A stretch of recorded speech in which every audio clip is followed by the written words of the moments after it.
Barrio Seguro, cómo ha funcionado la estrategia Aprendo en Casa y otros temas realmente que cubren en buena medida pues el espectro de la realidad nacional y de lo que hay que hacer para ajustar, por supuesto, nuestras políticas públicas y además, bueno, va a tener pues invitados de lujo. Conversamos con Javier Portocarrero, director ejecutivo de CIDE, sobre este evento de la próxima semana. ¿Qué tal, Javier? Buenas noches, Enrique, muchas gracias por la invitación. Bueno, cuéntenos por favor del seminario de la próxima semana, cuáles son los titulares de este seminario y cómo puede, por supuesto, el público acceder a su contenido. Bueno, el seminario va a ser del lunes 13 al viernes 17 de diciembre. Las inscripciones son gratuitas en la página web seminario2021.cies.org.pe. CIES con sede de consorcio. Repito, seminario 2021.cies.org.pe. Entonces, este seminario va a ser inaugurado por la presidenta del Congreso, María del Carmen Alba, va a ser clausurado por el ministro de Economía, Pedro Franque, y tenemos una conferencia magistral inaugural a cargo de Michael Spence, que es Premio Nobel de Economía 2001, sobre el tema de la recuperación económica en los próximos 10 años, después de la pandemia, y cómo van a evolucionar las brechas entre los países en estos próximos 10 años, ¿no? También vamos a tener el día miércoles una conferencia magistral de Paul Collier de la Universidad de Oxford sobre construyendo un propósito común en una sociedad dividida, que es un tema de mucha actualidad, no solamente en el caso del Perú, pero también lo estamos viendo en otros países de América Latina, como Chile, Brasil, y también en Europa y en Estados Unidos, ¿no? También vamos a tener otro evento muy importante que se llama Retos y Perspectivas de la Economía de América Latina y el Perú, donde van a estar presentes Liliana Rojas Suárez, que es una destacada investigadora del Centro para el Desarrollo Global de los Estados Unidos. Ella es peruana, pero vive muchos años allá, y también Osmel Manzano, que es asesor económico para toda la región del BID, del Banco Interamericano de Desarrollo, y como panelista en ese evento está Oscar Dancourt, que ha sido vicepresidente del Banco Central y es profesor principal de la Universidad Católica. Asimismo vamos a tener a Justin Wolfers, de la Universidad de Michigan, hablando sobre los 7 cambios que ha traído la pandemia en la economía mundial y cómo eso repercute en la enseñanza de la carrera de economía. Y finalmente, en el cierre, tenemos una conferencia magistral a cargo de James Robinson, de la Universidad de Chicago. Él es coautor de un bestseller que se llama ¿Por qué fracasan los países? Y ahí en el panel vamos a tener a Martín Tanaka y al propio ministro de Economía, Pedro Franque, ¿no?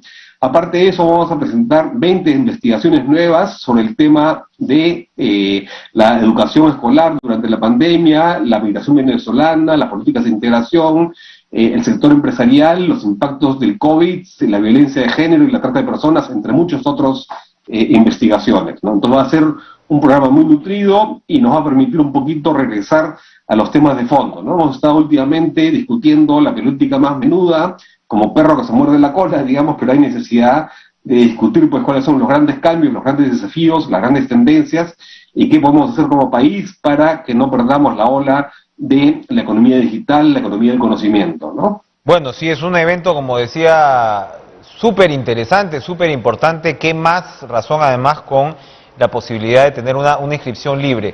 ¿Cómo hacemos, Javier, efectivamente para regresar a la discusión de lo que importa en el contexto en el que estamos, en un contexto de pandemia todavía, ojalá sea post-pandemia dentro de poco, un azote económico brutal, ¿no? No solamente para las empresas, sino para el empleo, ni qué decir para los más vulnerables en el sector informal, y al mismo tiempo, claro, con puntos que deberían llamarnos a la esperanza, ¿no? Como el ciclo de precios altos, etcétera.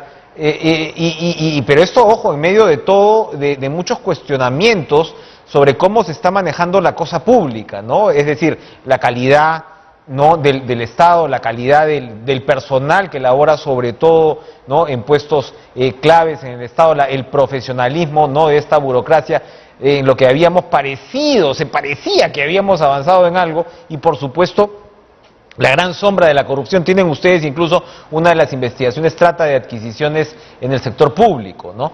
Y es una preocupación constante. ¿Cómo hacer dentro de este panorama, como usted dice, de política menuda, de reencauzar la discusión? ¿Por dónde es la ruta? La ruta creo que pasa por precisamente tocar los temas de fondo, ¿no? Y tocar los temas de fondo significa a nivel del Ejecutivo, digamos, que tenga una visión más clara de a dónde quiere llegar en los próximos años, y a nivel del Legislativo también que baje un poco el ruido político, el tono de la discusión, y que se aborden pues los temas de la economía, tanto desde el punto de vista del corto plazo, que es la economía, pues como todos saben, cayó 11% en picada libre el año pasado, el 2020, con la pandemia y la cuarentena larga e indiscriminada. Este año ha rebotado fuerte y ya ahorita estamos en actividad económica al nivel de la prepandemia, pero todavía el empleo está 5% por abajo y los ingresos de la población están entre 10 y 15% por abajo, ¿no? Entonces hay una tarea de recuperar lo que habíamos logrado antes en términos de ingresos, en términos de reducción de la pobreza, pero digamos estamos en un camino adecuado en el sentido del rebote que ha habido este año 2021 respecto al año pasado, pero hay grandes desafíos, ¿no? Y el 2022, digamos, es el año de la verdad, por así decirlo, y ahí tenemos por el lado externo algunos nubarrones, como son, por ejemplo, que ha habido mucha inflación en el mundo y los bancos centrales van a hacer una política más cautelosa, igual los tesoros públicos de Europa, Estados Unidos van a probablemente rebajar su nivel de expansionismo, y en el frente interno, digamos, la principal nube en el horizonte es casualmente la incertidumbre, ¿no? O sea, si hay algo que en este momento caracteriza la coyuntura económica es la incertidumbre, y lo que se debe hacer es despejar la incertidumbre con políticas claras de promoción de la inversión, básicamente de la inversión privada, que es el 80% del total de la inversión, ¿no? Porque como decíamos, la actividad económica se ha recuperado, pero en gran parte como un efecto de rebote estadístico sobre la catástrofe que fue el 2020, y lo que hay que hacer ahora es que eso tenga sostenibilidad, ¿no? Y que tenga sostenibilidad el 2022 y los años que vienen a futuro, requiere pues que haya una inversión privada dinámica, y para eso se requiere confianza en los agentes económicos, y para que haya esa confianza se requiere estabilidad política y un gobierno que diga claramente qué es lo que va a hacer, y que no haya pues mensajes a veces que suenan un poco contradictorios, ¿no? Le agradezco lo ajustado y lo preciso del diagnóstico. El otro punto, como para ya ir cerrando, es que el CIES siempre ha sido una iniciativa que busca pues impulsar la expresión académica, ¿no?, en el ámbito de la sociedad, que siempre decimos es un déficit en el debate para el Perú.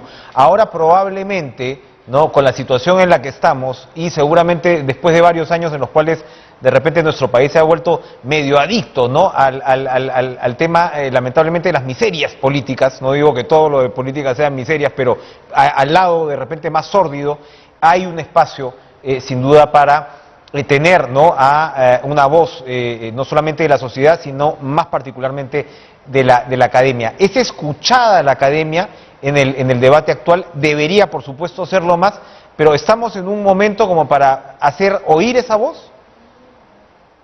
Yo creo que justamente ahora es el momento donde más se debe oír esa voz, ¿no? Porque, por ejemplo, tenemos la posibilidad de hacer que la pequeña agricultura, ¿no? Entonces, ahorita todos los actores políticos quieren impulsar la pequeña agricultura, ¿no? Pero para hacer eso, digamos, tenemos que lograr, como ha habido ya ejemplos antes con el café, en el caso de San Martín, impulsar que esta pequeña agricultura se incorpore a las cadenas de exportación, ¿no? Y sabemos que la agroexportación fue un éxito completo y total en la costa peruana, y las exportaciones pasaron de 600 millones de dólares en el año 2000 a casi 7.000 millones hace un par de años, o sea, se multiplicaron por más de 10, digamos, y lo que falta es que más pequeña agricultura y más cadenas productivas como el banano orgánico, etcétera, puedan incorporarse a eso, ¿no? Y desde la academia, digamos, hay recetas, hay propuestas de política que son muy útiles para lograr ese tipo de incorporación, ¿no? Y también, por ejemplo, en todo lo que es la promoción de la pequeña y la microempresa, es una cosa muy necesaria, y ahí, por ejemplo, cómo hacer para llegar con asistencia técnica, con capacitación, con crédito, con financiamiento, digamos, de una manera que sea a la vez productiva y que sea, digamos, sostenible en el tiempo.